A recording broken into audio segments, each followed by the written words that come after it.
Hi, I got a special guest today, comedian Mark Lundholm. Here's a little clip of him in his comedy act.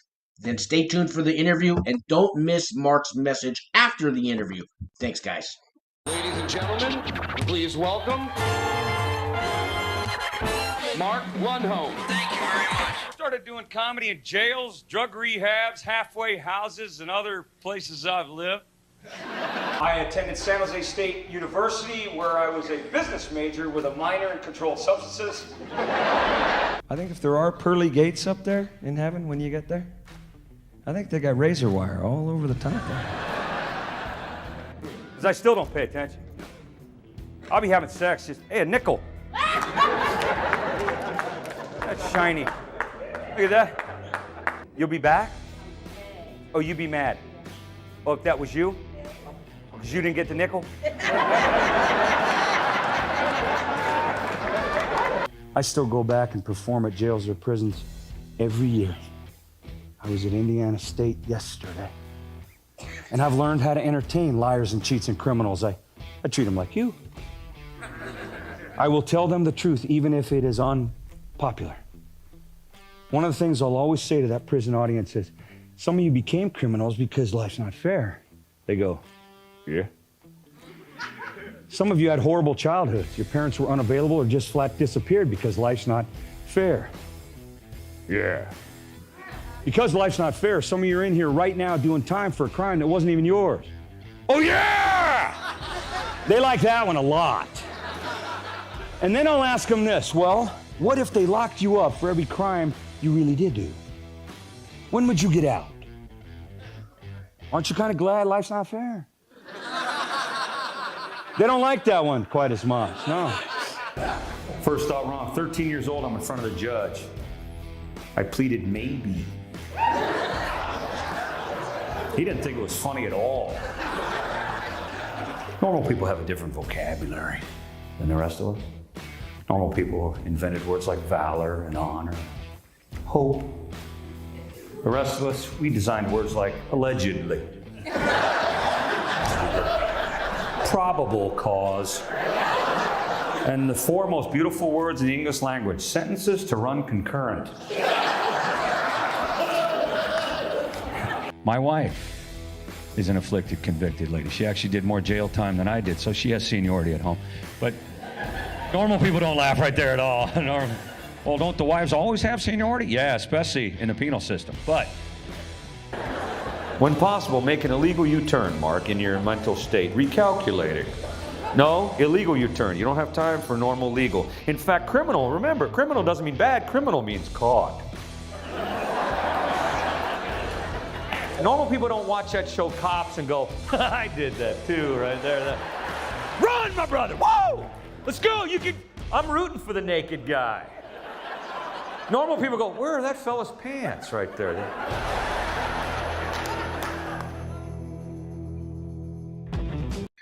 All right, there we're recording. Hi guys, welcome my YouTube people out there. My name's Sean. This is the Club Fed channel. We talk about white collar criminals and nonviolent criminals. The lower end, the camps, and the low security places, and all those guys that are going on pretrial, getting out of prison, going into prison, curious people, all that. Today, I'm very excited to have a special guest on the show. His name is Mark Lundholm. He is a comedian. You may have seen him around. He's been homeless. He's been in drug rehabs. He's been locked up himself. He's turned his life around. He's all over all over YouTube. I'm gonna put up links. He's got an organization called wholehearted.org.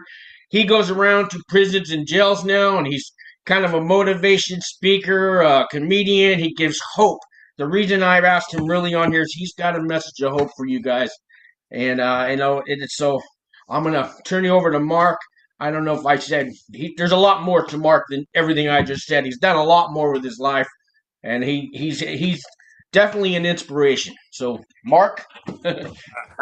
Okay, so thanks, Sean. And to all the guys in the hood out there, the hood you want to live in, brotherhood, manhood, fatherhood, the hood that we're invited to go back to because we've wandered off or distracted ourselves, welcome. There is hope after dope. We go from dope to hope here. We go from lying and dying to living and giving here. We go from using and losing and sinking and drinking to staying and playing and praying here. That's what we get to do. Years later, we get to be introduced by somebody as a man who's done something with his life. I've done plenty with my life. Most of that is expunged now. Yeah. There you go. So a lot of poor choices along the way. And poor choices along the way lead to a dead end. So that's all I'm doing. I'm here to maybe save some time for some guys doing time. But I was locked up way before they caught me. Know that feeling. Yeah. You know, I'm locked up in one way, suicide on layaway. I'm locked up in, I'm going to do it a different criminal way. And I'm locked into, when they do a laser target in the military, where the laser paints the target and then people pull the trigger. That laser on the target was always less than, not enough, more toxic. All those I was lasered into. I'm going to do it different than normal people. Safe is too simple. So now that I've been out a while, and my laser guidance is faith or forgiveness or trust or calm or patience. In the long run, it's a lot easier, man. You know, it might not be as adrenaline rush. It might not be as a big intrigue. Hey, I at least want to get close enough to smell the pain. All that, thug life wannabe hip hop, punch you in the face instead of listen to your heart. I know that language. But all it did was locked up, locked in, locked down, or in court, another night in county, some kind of charge that I caught because I couldn't stop that laser guided bottom. And I know that the guys listening today or watching know what I'm talking about. The criminal life is easy because I don't have to make any decisions. The criminal in me decides for me. And that's just not the way I live anymore, you know? So I was looking at your background there, Sean. Don't you wish when you were locked up, you could have the place to yourself? All to myself. That would be nice, you know? Yeah, just have me a cute CO. Just have me a cute CO who'd bring me lunch. And she don't even got to be that cute. She don't even got to be a she. Oh, no. You know what I mean? She can be huge. Just have her bring me my lunch. I was just telling people the other day on a video how there's nowhere to be alone in prison. I just couldn't find any privacy no matter where you go and somebody's listening. And and I was at a camp with no fences. I mean, I found a spot here or two, but you maybe get 10 minutes and then they walk up on you. And it's just, you're never alone like this in prison. Besides the voices in my head, there was voices everywhere else. Do you remember the first time you were locked up, Mark? Your first day, what it was like? Yeah, I was a kid. I went to kid prison. I mean, hard. Juvie? Where'd you go? Over here, San Mateo up in the hills, Hillcrest? Was that it? No, it was Martinez. Oh, okay. I heard about that one. And it wasn't a juvenile hall kind of, hey, you guys line up. This was I'd already hurt somebody really bad, and because I'm a scared kid, so instead of forgiveness or questions, I'd rather throw a fist than a party, and I grew up in that house, and so if you weren't getting hit, you were hitting, and one of them was safer for a couple of seconds. None of it was safe. It was all dysfunctional and broken and messed up. But I thought every house was like that. So it wasn't unusual for me to be in trouble. It was unusual for me to be in trouble away from the house. But the first time I was locked up, I remember thinking, this is like my home, but with more people. There's a lot of, listen, there's one joke I tell when I'm doing a prisoner jail, and this goes from day one. even juvie, even kid jail, even kid prison, because there's a huge difference, we know. Oh yeah. But this is one of the jokes I still do when I go to visit an institution. I was looking around thinking, hey, I'm comfortable here. I'm comfortable in a place where everyone's innocent and all the stories are true, you know, and Yeah. nobody talks about what they're doing right now. Everybody I've ever met who's locked up, who's locked down, talks about what they did, what they gonna do, what I did, what I'm gonna do. Nobody talks about right now, today, this instant. And so recovery for me, long-term recovery means I'm gonna talk about the now, the feeling I'm having today, or the feelings, plural, or the challenges. I'm talking about what I'm doing today, because what I done, what I'm going to do, it has nothing to do with getting through the next 5, 6, 7 minutes. Sometimes recovery, brother, is right foot, left foot, breathe. Yeah. Right foot, left foot, breathe. That's it, man. It can be 5 seconds at a time when we're new to the new hood. Yeah. To suit up, show up, speak up, grow up. You tell the truth no matter how many witnesses there aren't. You tell the truth when you know, I used to, I mean, the lie was fine because the truth was too harsh to see. But these days it's recovery means I'm going to do the difficult thing, not the criminal, easy, simple thing, because it's easy to be a criminal. It's easy. All you got to do is show up. They tell you what to do, what to wear, what to eat, how long to do those things, and when to go rack out, and then when to start doing it again. Prison or jail, you don't make a decision all damn day. Out here, pay your house note on time. Be faithful in a relationship, even though the other direction's easier. It's right there laying at you. Tell people the truth when it makes you humble. You know, show up for work because you said you would. Keep a commitment to your kids because you looked them in the eye and said so. None of that's criminal, but it's not easy for people like me. Right. Not easy. Yeah. You know, I just bought a bag of 10-minute chips from Amazon, and I went to a meeting last Sunday, and I was handing out 10-minute chips to all the newcomers, and the old timers needed them too, because 10 minutes, you know, that 24 hours, one day at a time, that's all great and dandy, but sometimes, like you said, man, so these 10-minute chips, you know, I'm going to get another bag because I had a bag of 25. I got like 2 left. Everybody wanted them, man, because they understand, you know. Well, you bring anything to a meeting in a bag, people are going to want that stuff. Yeah, well, I know. I had to bring the baggie. You know. You got to. Here's the other thing. 10 minutes. I've got 3 kids from 3 different moms. I didn't do a total of 10 minutes in there to get 3 kids. Yeah.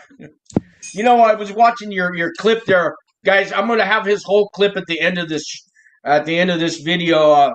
But you know, you were talking about watching cops in jail. You know, 60 Days In is really popular in prison right now, and Locked Up Abroad. We'd spend hours in the TV room watching 60 Days In while we're in. I mean, just the insanity, you know. Well, listen, we misery loves company. That's an old saying. I don't know who wrote that. Misery loves company. But you know what? Incarcerated speaks incarcerated. You know, the joke I used to do, I've retired a lot of comedy because I'm just tired of it, and I write all the time. So pretty soon you got to clean the disc, you know. Yeah. If you got a house, every once in a while you got to clean the garage out, right? So one of the jokes I used to do was cops. You know, watching Cops, the show on TV. It's my favorite show now. I love watching other dudes go to jail. Yeah, something. But that, you know, and in a way that was true, but in a way it was more the identification. So, man, I understand. But listen, you're going to watch the same old, you're going to go same old. You know, what you know is where you go. If you know what you know, you go where you go. So if you want to know something different, you might want to try watching something different. or talking something different. You know, pull a brothers aside, pull some guys aside. Now, if you're locked up watching this, you guys are in charge of your schedule at some point, because you're sitting around on those tables we see behind Sean there, or you're in the pod, and you got some time to not brag about what you did, what you gonna do, but what you're doing now, which is, you know, what do I do with the fear of getting out? What do I do with the old lady I don't trust? What do I do with the kids I can't raise or not raising? Some other man's raising kids I made. Yeah. What Sancho and Juancho. Yeah. Well, what am I going to do to make restitution? But right now, today, what am I doing with all this stuff I'm putting in that prison chest of mine? I'm locking it up in there. And the more stuff I stick in my chest, the less oxygen I can take in. So I got so much crap in here, I can't breathe right. Why don't you have a discussion about how you breathe? There's a lot of stuff we could do differently. And here's a shortcut for you. When I say shortcuts, I mean save you some time. If you want to do it better, you got to do it different. Different comes first. Better comes after different. So that's just one of the things I learned years after I was out. You know, I've been sober 32 years. Clean, sober, in remission, on track, better GPS toward manhood, brotherhood, fatherhood. I've been clean a long time. That doesn't give me any juice card or shot caller status. I'll tell you what it gives me. Credit for time served, because I'm on the other side of the fence. And if you get out, you're going to be on the other side of the fence. You don't want to go back. You got to do something different, because everybody knows how to go back. Yeah, they Everybody do. knows how to get caught. Everybody knows how to do what's the easy thing. It's a lot of work, but right foot, left foot, breathe. It's worth the work. So you want to go back more than you want to stay out, you're going to go back. You want to stay out more than you're going to go back, you're going to change. And I'm not preaching to people. I'm just telling you like it is, like the PO would tell you, but with a more eyeball to eyeball, because what you want to do is what you're going to do. You know, we change what we want. We change where we live. I don't ask permission to pee today or stand in line for chow. I don't ask permission to talk to somebody through plexiglass. I don't ask permission for very much today. I that in itself is better than any dope I ever did. Yeah. You know, and I got company up here that's friendly now, that's kind now, that's forgiving now, instead of all those yak, yak, wah, wah, she, la, la, foo, foo voices that say, do this, do that, do this, do that, don't get caught. This over here says, if you do this, you won't get caught. You can't get caught. Shortcut. If you got to keep it a secret, don't do it. That'll change your whole life. Yeah.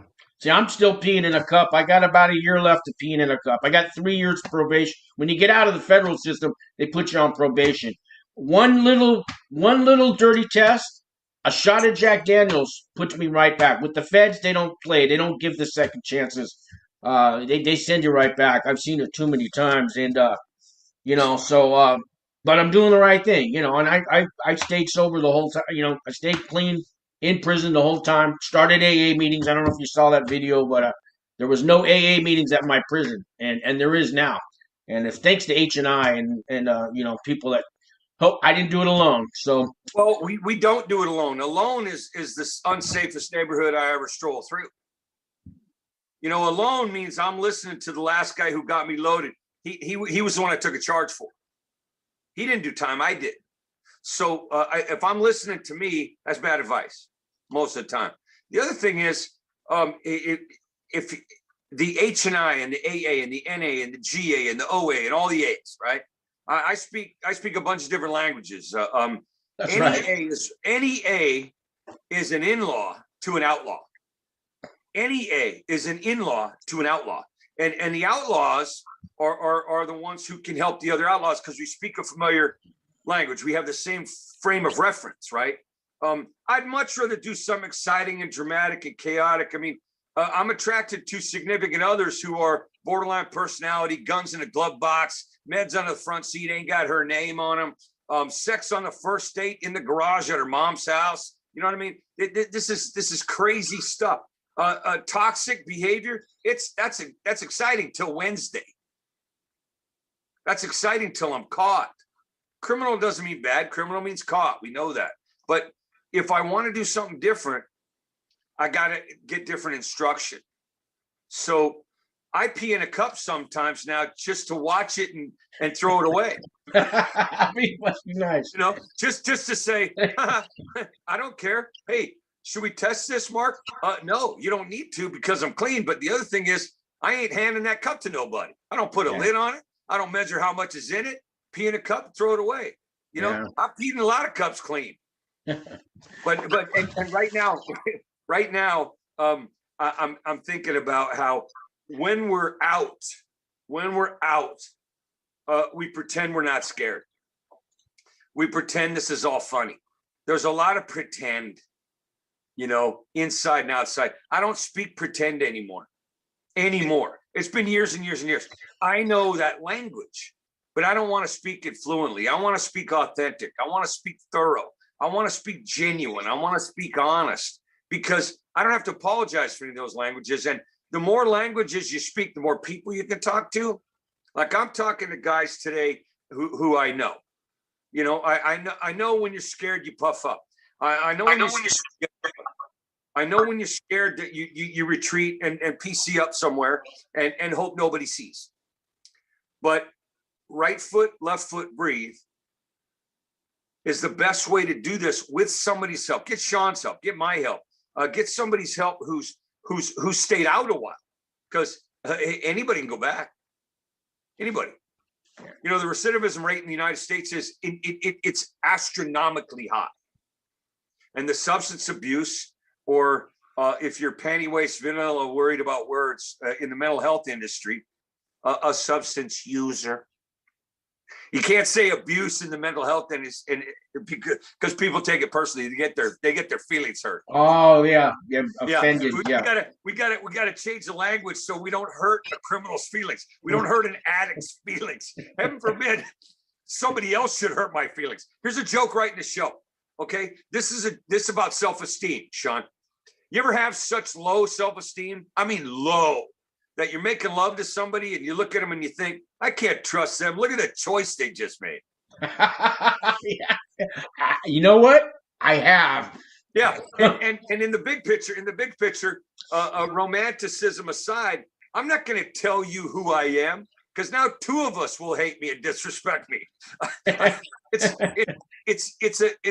It's a self-taught, self-caught criminal behavior. Now, in this instance, I'm not teaching myself. I'm doing the work, but I'm using your help. I'm using other guys' help. My first sponsor was a badass street guy from Brooklyn. He took no crap from nobody, but he did a lot of time. And he's been clean for 30 plus years. I think it's 38. I've been clean 32 years. He's been clean 38 years. And both of us still talk to each other. He's not a sponsor of mine anymore. We don't live close enough to hang. But I've replaced that particular relationship over and over and over with somebody who was just as strong, just as honest, just as tall. You know, he stood tall. He was 5'5", and he was the tallest man in the room when I met him. Badass. Badass. One of those guys who he had no time to mess around. He just said, listen, my name's Freeman. I'm a Brooklyn street thug. And if you're not serious about your recovery, don't look at me while I'm talking to you tonight. That's how he opened to share. Now, that's a punch in the face for some people. Yeah. For me, it was a pat on the head. Dude, I understand, little man. I mean, I'm 6 feet tall. He's 5'5". He was bigger, broader, taller, stronger than anybody in that room because of his truth. And truth will make you tall. Secrets make you small. So there's all kinds of these little sayings and shortcuts that I got stuck in my pocket, but I didn't have them my first day out. I didn't have them my first breath outside the wire. I got them 1 foot, breathe. Left foot, right foot, breathe. Right foot, left foot, breathe. I got them from not puffing up my chest, but opening up my heart. And that's all we're asking these guys to do, or not. If you do what we do, you'll have what we have. If you do what you always do, you're going to go where you are today. And I don't know that that's where you really want to be. tough guy. As I drink out of my coffee cup with a little birdie on the handle. Hey, do you have some advice for? I got a bunch of guys that are coming up on their sentencing day. You know, they're out on a bond now, and I get calls and questions all this, and I've told them my share, but maybe from your perspective, there's this day when you get sentenced, and the judge finally gets to hear from you. And I tell them not to make a speech and speak from your heart and all that, but what advice do you have to tell them? This is the one time the judge is actually going to listen to you before he decides how much time you get. Okay. Two things. And let me say this like this. You're going to edit this down. So if I No, I'm not. I don't edit these. I just let them run. I don't bother with that. No, I don't. I keep it real. I keep it real. I really do. I don't. Listen. Don't give me that crap. Listen, editing don't mean not making it real. Editing makes it real shorter, man. I mean, how many times have you used too many words, Sean? A lot. Yeah. So here's what I'm going to tell you. You ask me a question, I'm going to get to the answer. That's hilarious. I keep it real. I keep it real long. I keep it real long-winded. I give them the human part of it. Sometimes people want to see the mistakes. Sometimes the human part is shut the fuck up, man. All right. So how about this? How about this? Let's rewind. Let's go back. Let's go back to the pre-sentencing here. Okay. So if you keep it shorter, people can retain more. And the reason I say that is the 3 Bs. It's like anytime you share. This is the answer to your question about now that you have the judge's ears, he or she is going to listen. You keep it super simple. The 3 Bs: be honest, be brief, be seated. Be honest, be brief, be seated. Choose your words carefully. I'm going to do it right now. 3-word sentences. Keep it brief. Thank you, sir. Thank you, ma'am. I want change.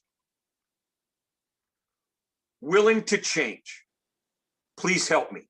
And sit the fuck down. If you said that, the attention span in the United States right now, this is documented. This isn't Mark's opinion. The attention span right now in the United States is 6 seconds. TikTok. You want to hear a great joke? Yeah. Okay, social media, right? This social media. I love the social media addictions, fake book, boob tube, infant gram, snatch chat, dick talk. I can do that one on the radio, on public radio, right? Because they all have words that mean other things besides the words I just said. Sure. But keep it super simple, keep it brief. If you have to use more than 6 or 7 or 9 words to state your case, you're already overselling it. You ever go into a situation with a bag of dope or a real good gun? You don't tell people how good it is. You don't have to. Yeah. Your intentions are to plead your case. Hey, I really want to change. I want change. Please help me. I'm so tired. I want different. I mean, if you keep it brief, they'll keep paying attention. As soon as we wander off into, I'm going to say every word that comes out of my head without a filter. How many times do you think they've heard that sentence? I mean, seriously, joke in the show, just for normal people, maybe watching normal people on the fringe somewhere. You know how you know the difference between normal and the rest of us? The normal and the rest of us, locked up, locked in, locked down. Normal people, you ask them, man, isn't that a long sentence? They think words.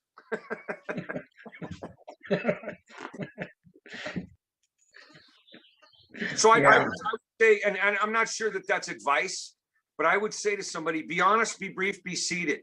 That goes for when you get out too, at a meeting, with a girlfriend, boyfriend, significant other, partner, whatever you want to get. I don't care where people point their privates. I don't care about pronouns. as much as I do heart. You know, somebody's heart aimed at another person, I understand the draw, but keep it simple, keep it brief. You know, too many words. My ex-wife, the plaintiff, she that's the most expensive joke of the day right The there. plaintiff. Yeah, that one cost me $9,000 a month, Sean. Wow. So now there's a lot of brothers listening going, damn, I thought I had it bad, right? Or if I do that in a women's penitentiary, they go, shoot, I fucked the wrong baby daddy. Yeah. So what I get to do now is shorten the information so that the retention is more. Shakespeare said, brevity is the soul of wit. If you keep it narrow and focused, it's easier to stay focused. So super simple. My ex-wife, Julie, she got 25 years clean. She did more time than I did. Oh. She did more time than I did. At home, she had seniority when we were married. She had the juice card because she's done more time than I did. That was humbling. But she would tell me all the time, Mark, too many words. Mark, too many words. If you use up all the words in a conversation, you ain't left me none. And that was really sound advice. So to every brother who's getting out, to every mother who's getting out, to every sister who's getting out, use fewer words and bigger truth. Use fewer words and listen. Thinking ain't listening. Talking ain't listening. Listening is listening. And if you listen, you're going to learn new ways different. Different precedes better. You want to do it better out there? Anger? Better out there? Trauma survivor? Better out there? Challenge? Better out there? Panic? You want to do better? You got to do it different. Sean and I, people like us, will show you what different taste, sounds, looks like. Not because we're smart. Are you smart, Sean? Oh, see, I can't even. Yeah, am I smart? I thought I was until I went to prison. So you know. Well, see, that's where smart gets you. I'm so smart I can't learn. Here's what I'll tell you. It's not that I'm smart. It's just that I've been sober, clean, out of jail long enough to know shortcuts for the next people who don't know the shortcuts yet. Listen, if you want to drive from, let's make this international here. If you want to drive from Colombia up to Mexico City, you know you can, right? Yeah, you can go. You can drive. Yeah. But would you go through Antarctica first? Depends how good the drugs are, but probably not. Yeah. That's what we would think. That's what we would think. But it would take you longer. Yeah. Oh yeah. If you really want to go from here to Hero, why are you taking so long? Because you won't ask directions, or you think you know the way, even though you ain't never made that trip. That's not smart. That's intelligence aimed in the wrong direction. I would much rather be experienced. I would much rather be wise. You know, there's an old timer, there's an old salt in San Quentin who I see at least once a year. He's never getting out. Never getting out, huh? Never. He's never getting out. He's alive. But in Q, they've got a really, they were the first prison in California to do this, but they have an education system where the lifers have a chance to get a credential as a counselor, a drug and alcohol counselor, and then they can school the other brothers in there. And they've had probably, I'm guessing, I can't tell you the exact date, but they've probably had 10 or 11 years worth of graduating classes now. Wow. The lifers in there get to teach the other lifers how to teach the other guys how not to use or abuse chemical. They get to teach them how to use hopeful, spiritual, truthful, because chemical takes the place of all those hopeful, spiritual, truthful. Chemical replaces all that stuff. And then we end up locked up, locked in, locked down and wonder why. But in Q, there's a guy, he's never getting out, but he is as old and wise as anybody I've ever met. Now, he's never getting out of doing yard time. He's never getting off the block, but he can tell people in there, hey, you don't want to live here the rest of your life. Spend the rest of your time changing your mind. Because you're going to do one of two things when you get out, brother. You're going to change your behavior or you're going to change your release date. One of those is going to change the speed. There you go. You want to pick up a new number? Don't change your behavior. You change your behavior, you ain't going to pick up a new number. Listen, it's as simple as that. It's ABC 1, 2, 3 kindergarten. You know, put your thumb in your mouth, open your ears, and we'll help you. Yeah. That sounds easy, doesn't it? Sounds easy, but it's easier said than done. But I mean, I'm doing it one day at a time. You know, I've been out going on 2 years now, and I don't plan on going back. But I never know. I never know from day to day. So I got to keep doing what I did. You know. Well, let me ask you a question, and not to challenge you, because you know, I don't want to throw down and strap up with phone books and all that other crap we used to use. And when I did time, you could protect yourself with a vest that you made out of thick. Oh yeah, right. So when they shake you, it doesn't. Yeah. yeah. Now you can sue somebody. but and this is the 80s. You know, I did most of my time in crime in the 80s, right? I got clean in 88, but before that, most of the 80s, I either lived under a bridge or somebody's thumb, you know? Yeah. So I was in the Tenderloin. Yeah, I know. That's before they had tents. You know, that's now the homeless people, they've got tents. I'm jealous. In my day, if you had a shopping cart, you were like, you know, you were a king, you know, but now, boy, homeless. Yeah. I mean, those are the rich homeless in my mind. They got tents. I had a lady in Texas. I was doing an interview on TV. I'm not hard to find out there, social media or whatever, right? But I've been blessed with some attention because I'm funny, right? And I'm funny because I'm clean, and I'm clean because I got help. So the lady, the little normie lady, you know, she never dated a felon. She never had a late night sneaky uncle stuff at home. She didn't have bad dad, crappy mom, addicted parents. She was normal, straight laced. And she said, "Ooh, I read your biography. Ooh, you were homeless." I said, "Yeah." She goes, "What'd you do with all your stuff?" I said, "Do you know what the word homeless means?" She goes, Oh, did you have like a storage locker? And I said, "No, that would have been a really good home." Yeah. But then she said, and was it heroin? Was it heroin? I said, it was everything, really. I mean, back in the day, it was,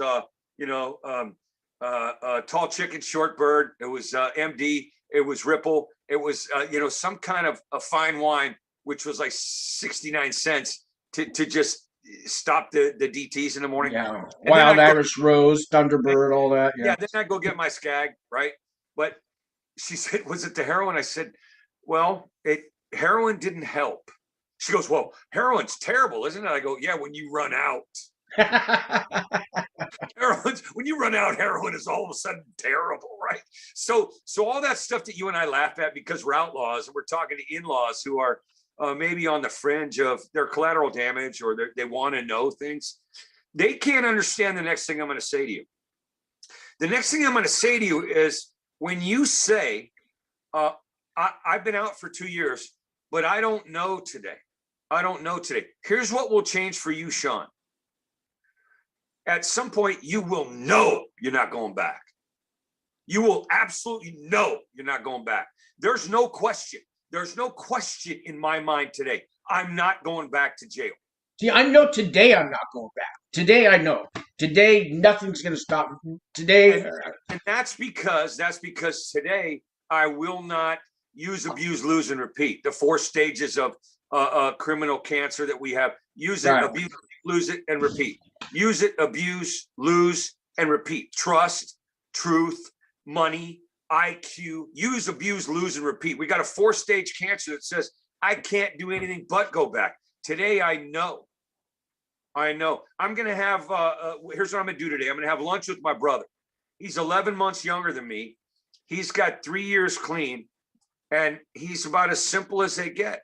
But he's 61 years old. He's 61. I'm 62. He's 61. He's 61 years old, and he's got 3 whole years. Well, it's never too late. Yeah, I'm 56. So, I've never met that person who was too young, too old, too bought, too sold, too hot, too cold. I never met that person who couldn't take advantage of their own gifts. But sometimes we don't know what to do with a tool. You know, a scalpel. A scalpel is a great tool if you're a surgeon. In my hands, I'm just a slasher. So I'm not using a scalpel.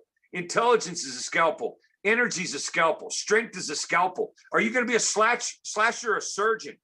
God made no junk. So everybody who's locked up listening to this, what are you doing with all your assets and tools? Criminal, what are you doing? I ain't mad at you. This is passion. What are you doing with the tools God gave you? God made no junk. The universe didn't make a mistake. There's nothing wrong with you. But every time I use a tool as a weapon, somebody suffers. Every time I use a tool as an asset or a gift, the universe benefits. Get out your own way.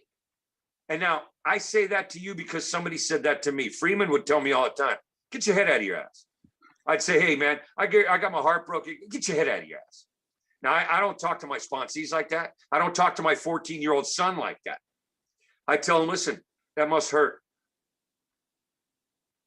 He's got skills, man. He's 14. He's never been locked up, but he knows how to stay out. Now, that's a good thing to learn as a teenager. Did you hear that when you were a teenager? No. You're a good person? No, I heard I was worthless. I'm no son of yours. I'll never amount to nothing. And, you know, I had a violent, drunk father. So, you know. Okay, so his dad told his dad, his dad told his dad, his dad told his dad, I'm going to be like you. Yeah. I'm going to tell my son, listen, you be like you. I love you. I'll support you. I trust you. That must hurt a lot. Pain? Yeah, pain. I tell him two things. And I don't know. I don't know how far this is going to go. Is this all PG here, Sean? No, it's whatever rating you want to put on it. Well, listen, without being salacious here, I don't want to have this shut down in some institution because I said the wrong word. That's not a fear. It's out of respect. But I tell my son all the time, and this is for every mother and brother on this call. You tell your sons when they're little, and tell me this doesn't hit you right in the gut, right? I tell my son 3 words a lot when it comes to his care, right? Pussy can wait. If you knew that when you were a younger male, how far would you have gotten in your own development?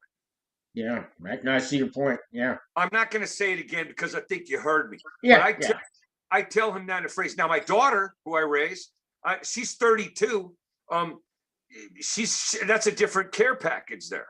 I got 3 kids from 3 different moms, Sean. I used to do a lot of poking locals when I was touring, right? So I got a 32-year-old, I got a 22-year-old, and a 14-year-old. Every 10 years, I used to make a kid. You know what I mean? I'm about due this weekend, Sean.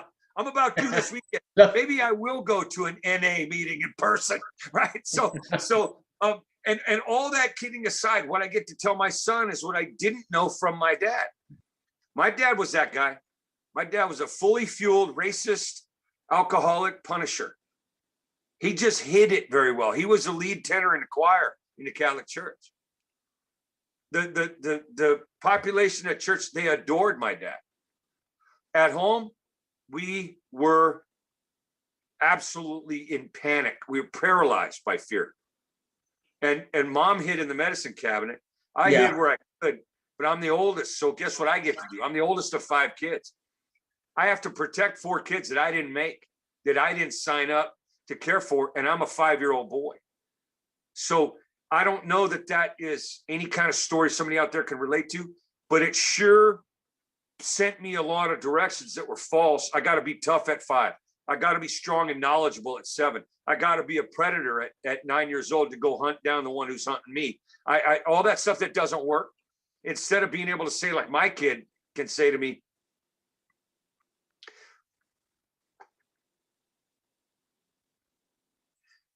my boy can say to me, Dad, you hurt my feelings. I'm so mad because I'm hurt. I can't choose the right words. Dad, will you help me with my words? He's been doing that since he was 5 or 6 years old because he has two parents. His mother's a goddess, and his father is a rock star father. I'm not saying that because I'm patting myself on the back. There's no puffing out my chest, but I learned from other men how to speak to young men, especially the one I want to raise. My ex-wife, you know. No, that's beautiful, Mark. We weren't allowed to have feelings in my family, so that's beautiful that Well, that you've evolved where your son can actually have feelings. You know, that's in my family. We had a couple feelings. We had rage, and we had fake. yeah. You fake Well, the feelings other than rage. Rage, right. you just verbally vomit on somebody. You know, I'm gonna splash my trash on you. Rage. We spoke rage and fake. Sad, we had to fake it. You know, fear, we had to fake it. Joy, we faked that. You know, we faked accomplishment. We faked satisfied. We faked compassion. We spoke rage and fake. And those two languages, I mean, they don't work. I know that shortcut. When I say shortcuts, I really want 6 seconds of your time. Shortcut. Rage is an overdose of passion. Shortcut. Passion to change is anger. Who had the better handle on anger? I'm going to ask you, Sean, and every other brother or sister listen to this. Who handled anger better? Charles Manson, Adolf Hitler, or Martin Luther King? Because those were three angry motherfuckers. I would guess Charles Manson. He handled anger better. He didn't he didn't take accountability for any of his actions. You know, you're gonna say that's better than Martin Luther King. Martin Luther King took the anger, which is God made no junk. Anger is a gift from God. Martin Luther King took the anger he had. He was seething about the unfairness, the absolute horror that somebody had to go through because of what they were born. Right? He took that and made it a movement. He made it a passion. He made it a congregation. He made so people could tell the truth out there. The truth got out there. Manson and Hitler. Manson had a movement too. It just wasn't that popular. Dude, how the fuck did you get this show? I'm just playing. They let you drive a car? I'm just playing. You wanna ride a bike the rest of your life? All right. So listen, a lot of us made poor choices with great intent. You know, powerful intent. Anger becomes passionate change. Sad is a gift. It becomes empathetic and connected to. When you saw me tear up there earlier because of a question I chose not to tear up about, I mean, that I chose to let show, was there empathy there? Yes. And that happens with us. When we tell the truth, other people can connect to us because of the feeling we have. Feelings aren't facts. Feeling don't change the truth. How you feel about the truth ain't going to change the truth. You might not like gravity because you're falling, but guess where you're going to end up, right? It's just feelings aren't facts. And all this stuff I didn't know when I got out. When I got out, the first day, you know what I did, Sean? First day I got out? The first day I got out and knew I was going to stay out. You know what I did? What'd you do? I bought 2-ply toilet paper. I'm not kidding. I bought 2-ply toilet paper and I went and got the crappiest, greasiest hamburger I could get. Yeah, that's what I did. That I did. It was maybe there was this place back in the day that had these burgers. This was in San Leandro, California. There was this place that had these burgers that you could get 2 or 3 patties, right? And I got the biggest, greasiest burger I could have. And back then I didn't know how to use napkins or all that stuff. I mean, it was, you do that. Hey, I was out 4 years before I quit blowing my nose on my pillowcase, which I was just going to sleep on that night. Change didn't come quickly for Mark Lundholm, but there were things I needed to do out there that I'd never done before. Tell the truth without witnesses. Show up when I said I would. Go back and look somebody in the eye and say, listen, the proper amends I need to make here isn't all financial. I need to tell you, I'm sorry for this. How can I change what happened for the better? How can I use this to make amends here? What can I do to make up for that? And a lot of times people don't want to listen, or I'm already crossed off a list they had for people to talk to. I get that. But when you get out and you want to stay out, you better talk to somebody who knows how to make that trip from used to be locked up to never going back. It's a short trip. Yeah. But our behavior changes or our release date changes. I was wondering, so when we get locked up, especially like me, we hurt the families that we leave behind, the friends, the employers, everybody that we kind of leave a mess behind us, and we go off to prison. And I was wondering if you could speak to the families of inmates that are, while the inmates locked up, the families go through a lot. They're getting shamed from their friends and their family and their neighbors and where they go to work, and your kids are being picked on at school because your father's in prison. And can you speak to the families out there? Let me talk to the inmates first. What you do today is a ripple in the pond. There's collateral damage. Every time I went off as a hand grenade, you know who got hurt the worst? Everybody closest to the grenade. So the next time, here's what I want to do with that. I'm not trying to shame you, right? Freedom starts at forgiveness. But the next time you want to get into that car you know you shouldn't get into, take that call you know you shouldn't pick up on, meet that brother or sister out there that's, walking the hard way instead of rocking the simple way. Next time you want, have those thoughts. Have those thoughts about the kids at school taking crap. Have those thoughts about the woman who did stay faithful, or the man who did stay productive in your life. The mama who's crying at night because she raised somebody she don't recognize now.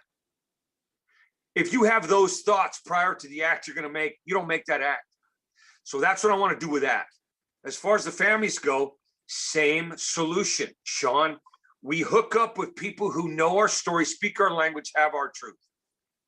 And when families survive out there, it's because they change their behavior. Dude, when you get out, lady, when you get out, if your family hasn't drawn a different line or boundary, you ain't staying out. And they're going to let you back in. Because when you give tough love to somebody, tough love's a 1979, 80s phrase. Tough love. You know what tough love really means, Sean? Tough love is, it's difficult for the people who give it. Tough love don't mean I'm going to be tough on you and love you at the same time. Tough love means it's tough for me to love you like this, but back the fuck up, do your part, or you don't get a key to the house. You don't get to come here and visit these people. You don't get to be on our block because you haven't changed your patterns. You don't get to change the company you keep. You know the company you're keeping right now, brothers? Look around the room or the cell or the pod you're in. Look around the cafeteria or the yard you're in. That's the company you're keeping right now. You want to keep different company, you got to make different changes. I'm not telling you what to do. I'm saying you can. And the families out there who are struggling because they're out there and you're in there, they need help from people who are out there with somebody in there. We speak similar languages. I don't care about color, belt size, birthday, biblical preference. I don't care what heritage you got. I don't care who you want to make love to or what you can do for a living. Because criminality means I got caught. And the families of the people who got caught, they're doing time and they're not locked up. They're locked up. And it's really tough to live locked up. So the family's got to talk to other families. There's all kinds of organizations out there, Sean. You know it and I know it. I got a lady coming on tomorrow from Wings for Life that helps families, and she's networking. There's places that are 12-step related. There's a place in San Jose called Friends Outside. I remember them when I did time at Elmwood. Friends. I remember. You've been there too, oh yeah. Yeah. Woo! Elmwood. Elmwood, no good. So Friends Outside, there's lots of organizations like that know what they're doing. Service League, that's another one. There are places where you can donate or receive clothing, assistance, information. It's just like prison. The most important thing in there is information about being in there, or people in there, or how to get out of there, or outside there.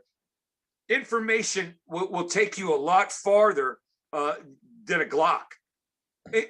Honest to God, the information that we have on the outside lets us stay outside. The information about doing time, anybody can do time. Anybody can do time. It's easy. Now, if I offended you by this, have a second or third thought. Doing time's easy. Not going back is the most difficult thing for a criminal that ever existed, because we think we're going to change our environment instead of our mind, our passion, our truth. So if I offended you, it's not because I don't understand.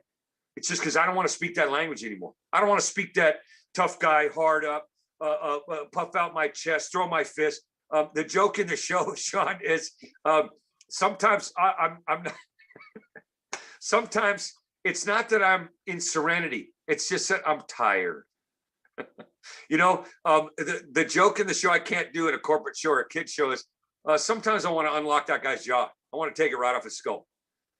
I still know how to throw a punch. I've been in thousands of fights, Sean. I've lost 98% of them because evidently my game isn't as strong as I think it is. But every fight I've ever been in, I wanted to be in. I wanted to be in. Otherwise, I wouldn't have been in. The argument I win is the one I don't enter. I didn't know that shortcut when I was, younger.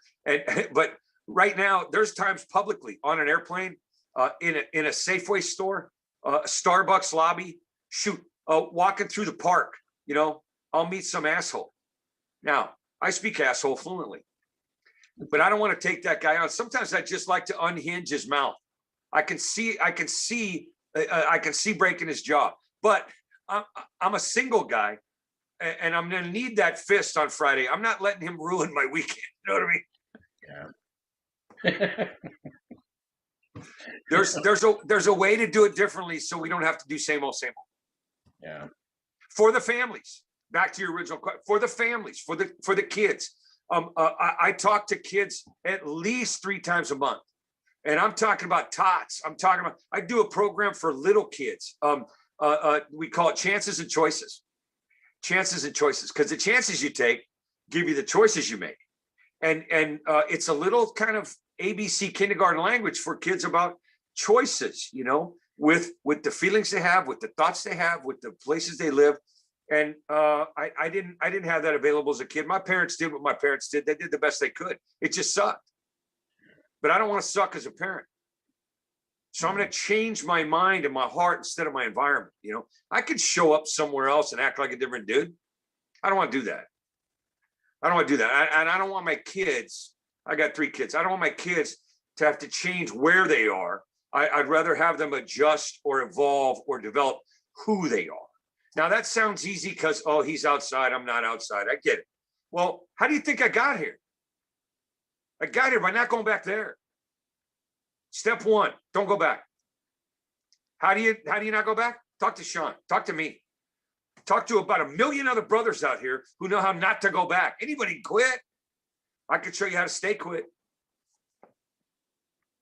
I remember when I was in county jails before I went to the prison, and if I maybe complain about the food or something, and the jail guard would say, don't come to prison. And that used to make me so upset. You don't understand. Yep. I didn't put myself here. You guys locked me up. Today, yes, I did put myself there, and I locked myself up. I get it now. I won't come to jail no more. Thank you. You're going to run a video at the end of this. You're going to run a video of this I created. It's called Credit for Time Served. So there's jokes on there I won't repeat now. There's humor on there I won't repeat now. But I will parallel that joke process at the end of this recording that you're going to do. I will parallel that with every time I ever went, I deserved it. Every time I ever went, I earned it. I earned the right not to make decisions anymore. I'm on the outside saying, I don't want to deal with this. Well, I go to jail. I don't have to deal with it. I don't have to deal with taxes. I don't have to deal with what am I going to wear today? I don't have to deal with a menu. Oh, should I buy yellow onions or green onions to go in my omelet? I didn't want to decide stuff on the outside, so I got to a place inside where I don't have to make decisions.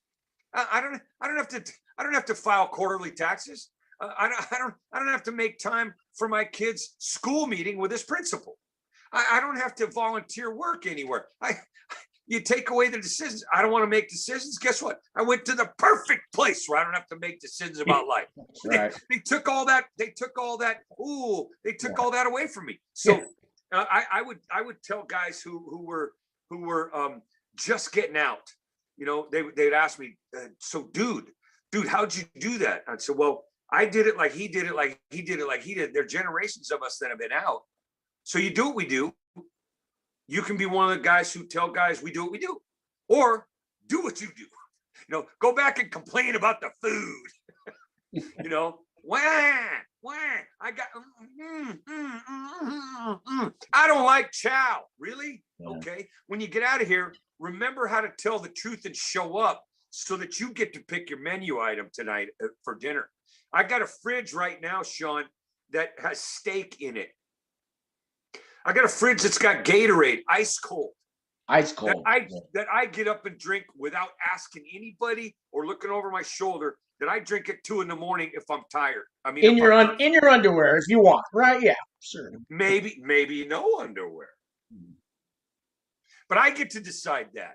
I get to decide whether I'm going to put pajamas on in the morning or I'm going to put my running shoes on. Yeah. I get to decide. God damn it, isn't that worth being out and staying in a sane lane? Isn't that worth the behavior? Now, if you've never been out for very long, you wouldn't know. But I promise you, I ain't lying to you today. I promise you that if you get out and want to stay out, you do what we do, you don't go back.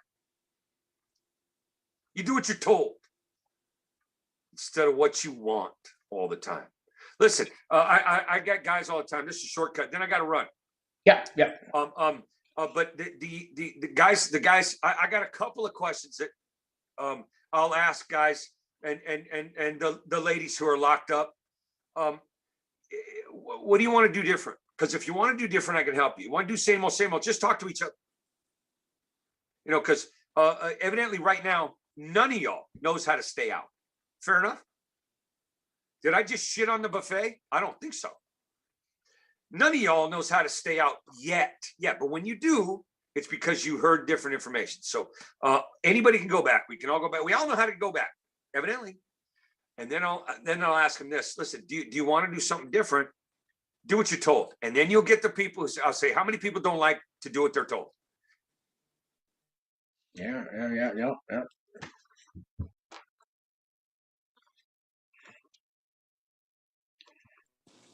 Sorry about that. That's all right. I know you're gonna wrap it up anyway. So well, somebody's already holding me to my word that I would be available to them at a certain time. So damn them for holding me accountable to what I said I was going to do. So real quick, what I was going to say is, if you want to do it different, do what you're told instead of what you want. And how many don't like to be told what to do? Almost every hand goes up. I'll go, so why did you let your criminal, your accessory before the fact, tell you what to do all day? Why did you let that substance abuser in you tell you what? You let heroin tell you what to do all day, you bitch. You let alcohol tell you what to do all day. You didn't argue.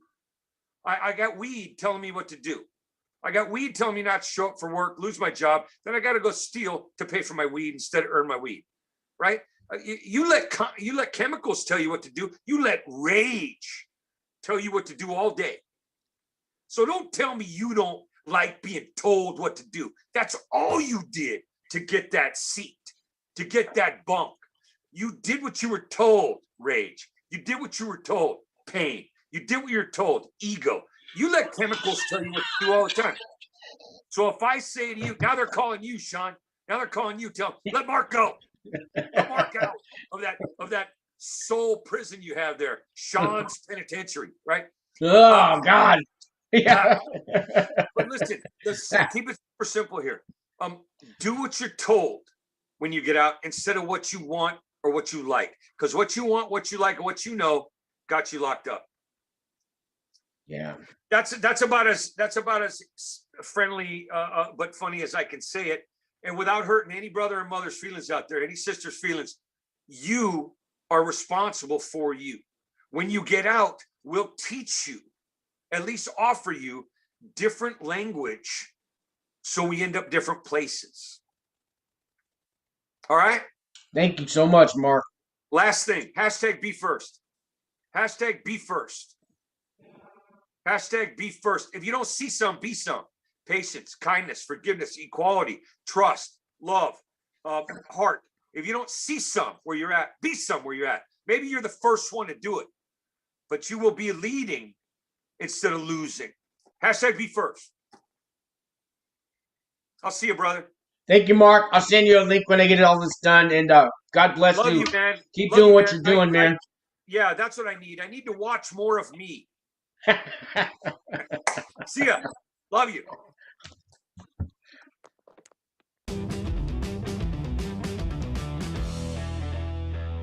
Hello and welcome. Mark Lundholm here. After 30 years of in-person visits to hundreds of jails, prisons, alternative sentencing programs, and drug courts, today I'm here to offer you more content, programming, tools, shortcuts. I've lived in a lot of places familiar to you and your clients, the people you work with, and survived a lot of dysfunctional situations prior to incarceration. This presentation is a combination of personal experience, passionate delivery, and thousands of hours spent behind bars or in a courtroom. Let me help you help them.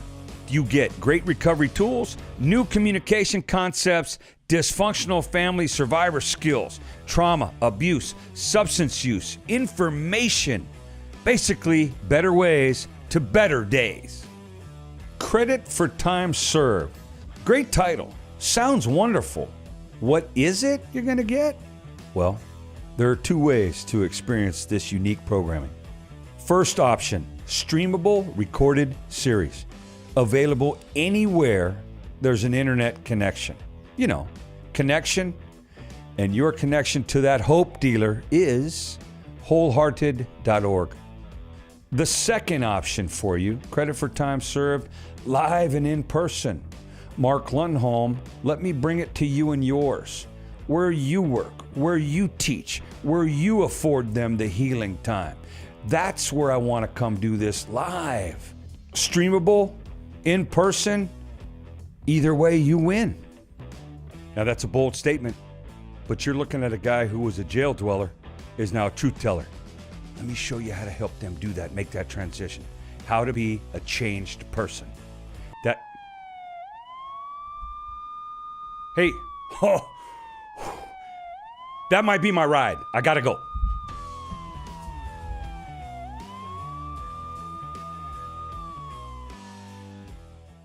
Nobody in here is incorrect. You're in the perfect place at the perfect time in your perfect life as the imperfect person you are to try to be better than you've been. Humor can't help but help if you have this disease or if you come from the dysfunctional environment most of us did. Most of us were taught pain is the teacher. The lesson is your own. Go find it out. I'm just going to supply you with the pain as your parent or your guardian or your grandmama, somebody else who took the time to say, I'm in charge, you're not, I'm going to hurt you, you deal with it. Pain's easy for us. The lessons are hard. The information is difficult, at least for me. But humor helps. Ha ha is the open invitation to start to heal.